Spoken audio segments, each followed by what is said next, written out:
खुलुमबाय बे समाव बडलेण्ड इंखं टेलिभिजननि स्टुडिय'आव आं मिथिका नार्जारी दिनै मोनाबिलिनि गाहाय रादाबफ्राव दङ।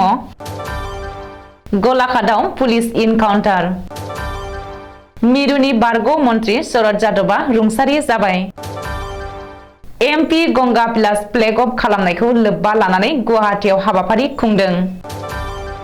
करीमगंज जोबथेसालियाव उखैहाब सोमावसारनायाव सा 22 कयदीफोरखौ देहा फाहामसालियाव थिसनदों। उदालगुरि जिल्लानि हिरापारा कुरकुरी गामिनि यंग स्टार क्लाबआ गोजौ थाखोनि बेलांगुर लुनानै बाखनाय जादों। अन्थाइबिल पिएचडिसिनि चेयारमेन आरो मेम्बारनि हेंथायै जाख्ल'नायनि गोख्रों अजद। बाक्सानि भुटानकुटी गुदि फरायसालियाव रायजोआरि फोरबो खुंफुंदों। दानिया फैदो आबुं रादाबाव।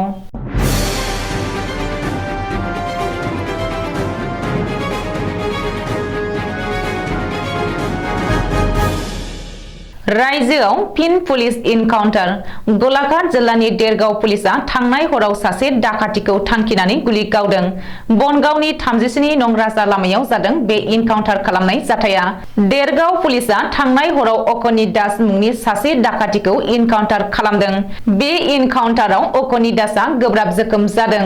रिपर्ट बायदिब्ला देरगाव पुलिसआ थांनाय हराव नगावनिफ्राय खावनाय बेसेन गोसा मुवा बेसाद आरो गहेना पातिफोरखौ बोखांनानै लाबोनाय समावनो 37 नं राजा लामानि साखाथियाव अकनि दासआ हासुनो होननानै गारि लाखिहोनानै ओंखारो।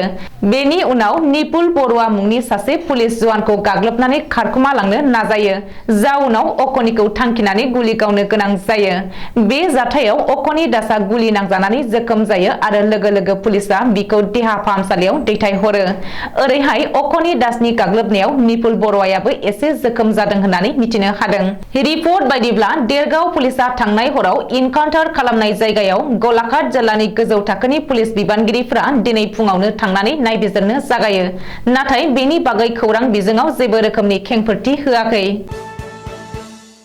मिरुनि बारग' मन्त्रि शरद जादबआ रुंसारि जाबाय। बृहस्पतिबार खालि 75 बोसोर बैसोआव जोबथा हां नागारबाय मिरुनि बारग' मन्त्रि शरद जादबआ। शरद जादबआ बृहस्पतिबार खालि रुंसारि जानाय खौरांखौ गावनि फिसाजो सुभाषिनी शरद जादबआ फोसावदों। रिपर्ट बायदिब्ला शरद जादबखौ हुस गैयै हालोदाव देहा फाहामसालियाव थिसननाय जादोंमोन। नाथाय हरनि 10:19 रिंगायाव डाक्टारा बिखौ थैबाय होननानै फोसावो। शरद जादबआ रुंसारि जानाय जाथाया दिनै हादरनि राजखान्थि फोथाराव दुखु मोनहोदों। गाहाय मन्त्रि नरेन्द्र मदियाबो टुइटाराव टुइट खालामनानै शरद जादबनि रुंसारि जानायखौ दुखु मोननाय फोरमायनायजों आरो नखरनि सोद्रोमाफोरजों लोगोसे दुखुआव बाहागो लाहरदों। मदिनि अनगायैबो हादरनि गोबांसा दैदेनगिरिफोरा शरद जादबनि रुंसारि जानायाव दुखु मोननाय फोरमायदों। मख'नो गोनांदि 2022 मायथाइनि 20 मार्च खालि शरद जादबनि लोकतान्त्रिक जनता दल आरो राष्ट्रीय जनता दलखौ जयै सरजाबदोंमोन। बिहारनि गिबि मन्त्रि नीतीश कुमार दैदेननाय जनता दलजों गावस्रानानै गावनि निजा राजखान्थि हान्जा दानो नाजादोंमोनब्लाबो शरद जादबआ फेलें जादोंमोन। बेखौबो मख'नो नांगोनदि शरद जादबआ 2019 मायथाइनि लकसभा बिसायख'थियाव आरजेडीनि जानानै बिसायख'थि गेलेदोंमोन। गुबुन फारसे बिनि फिसाजोआ 2020 मायथाइनि बिहार बिधान सभा बिसायख'थियाव कंग्रेसनि बिजाथि महरै गसंदोंमोन।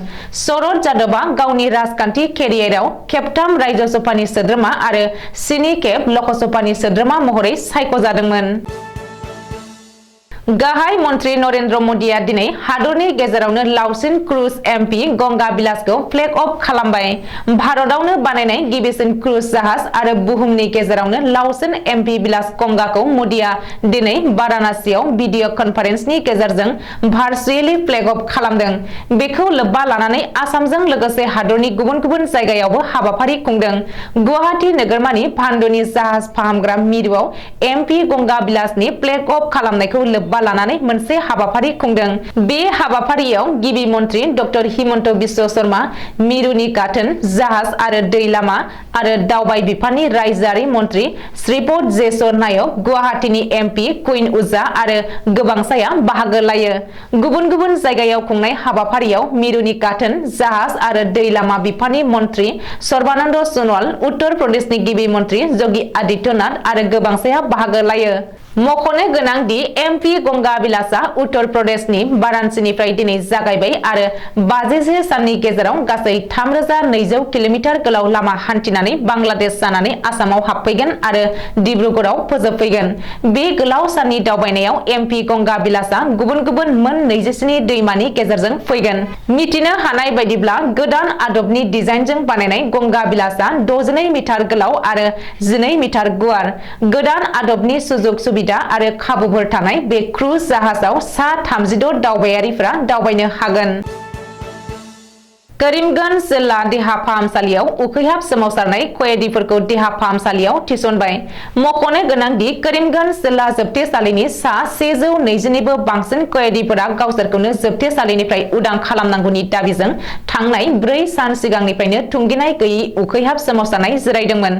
थांनाय 4 साननिफ्रायनो जेबो जाया लोङा सोमावसारनायाव जिरायनायनि थाखाय दिनै माखासे कयेदिफोरनि देहायारि हालोदा गाज्रि जायो।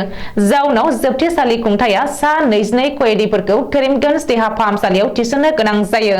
सा 22 कयेदिफोरनि गेजेराव सा 9 कयेदिफोरनि हालोदा जोबोद गाज्रि थासारियाव होननानै मिथिनो हादों। डाक्टारा फोरमायथिनाय बायदिब्ला माखासे साननिफ्रायनो लान्थ्रियै उखै जानायनि थाखाय कयेदिफोरनि देहायाव डिहाइड्रेशन आरो गुबुन-गुबुन जेंनाफोरा नुजाथिदों। रिपर्ट बायदिब्ला करीमगंज जिल्लानि गुबुन-गुबुन ओनसोलाव ड्राग्स आरो निसा गोनां मुवा बेसादजों लोगोसे हमजानाय सा 100 निबो बांसिन सुबुङा करीमगंज जिल्ला जोबथेसालियाव दङ आरो बिसोर बावैसो सान सिगां जामिननि थाखाय आर'जलाइ गथायदोंमोन।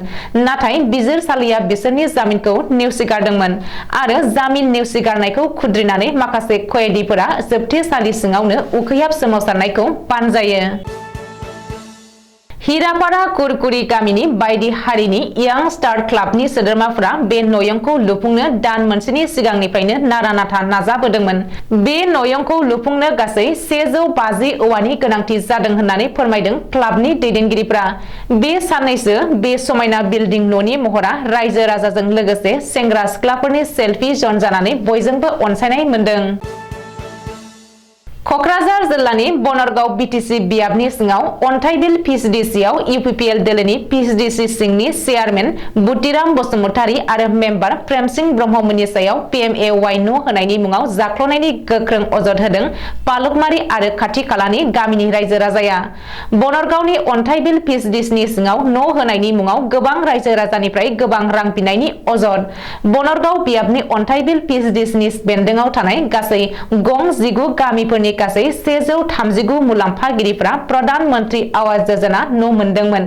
पिएचडिसि सिंनि चेयारमेन आरो मेम्बार जयै लोगो नांनानै प्रधान मंत्री आवास योजना न' होनायनि मुङाव साफायाव 3000 रांनिफ्राय 3500 रां न' मोनगिरिफोरनिफ्राय रां बिदों आरो बिनाय रांखौ होआब्ला न'खौ मोननाय नङा होननानै बुंदों पिएचडिसिनि चेयारमेन बुटिराम बसुमतारी आरो मेम्बार प्रेमसिं ब्रह्म मोना। फोरमायथिनाय बायदिब्ला गरिब दुखुथिया न' मोनगिरिफ्रा 10 आरो 15 जौखोन्दोआव सुदनि रां दाहार लानानैसो बिनाय रांखौ हरनो गोनां जादों आरो सोरबाया माइ फाननानै बायदि मुवा बेसाद फाननानैसो रांखौ हरनो गोनां जादों आरो रांखौ मानि थाखाय लानाय जादों बेखौ फोरमायनानै होनो हायाखै रां लागिरि पिएचडिसिनि चेयारमेन आरो मेम्बारफोरा।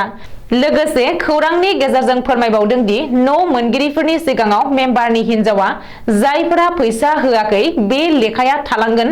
बेनिखायनो सोंलु फैदों दि प्रधान मंत्री आवास योजना न'खौ चेयारमेन आरो मेम्बारफोरा फैसा होब्लासो मोनगोन नामा? फैसा होआब्ला मोननाय नङा नामा? बे सोंलुआ प्रधान मंत्री आवास योजना न' मोनगिरिफोरनि।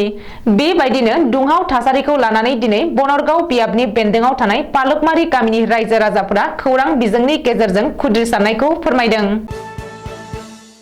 गासै सोलोंथाइ आसामनि मदद आरो बाक्सा जिल्लानि भुटानकुथि गुदि फरायसालिनि बानजायनायाव दिनै सानसेनि हाबाफारिजों धनस्रीपुर सीआरसी केन्द्रनि बेन्दोंनि फरायसालिफोरनि गेजेराव खौसेयै फोरबो खुंफुंनाय जायो।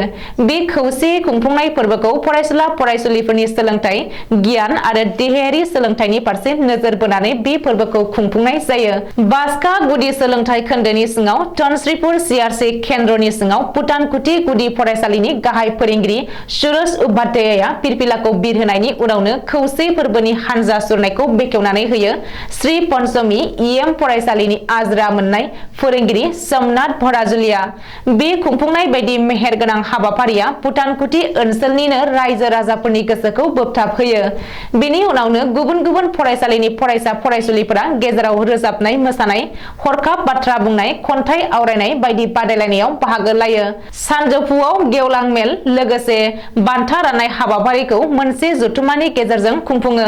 बे गेवलां मेलावनो सोंथि सोंनाय, हरखाब बाथ्रा बुंनाय, खन्थाइ आवरायनाय, रनसाय लिरनाय बादायलायनाय, बाथ्रा दान्थेलायनाय बादायलायनाय देरहासार जानो हानाय फरायसुला आरो फरायसुलिफोरनो बान्था होनाय जायो। हाबाफारिया फरायसा फरायसुलिफोरनि मेथाइ रोजाबनायजों मोजाङै मोजां जोबलाङो। दिनै मोनाबिलिनि रादाबा एसेनोसै। गोजोन्थों।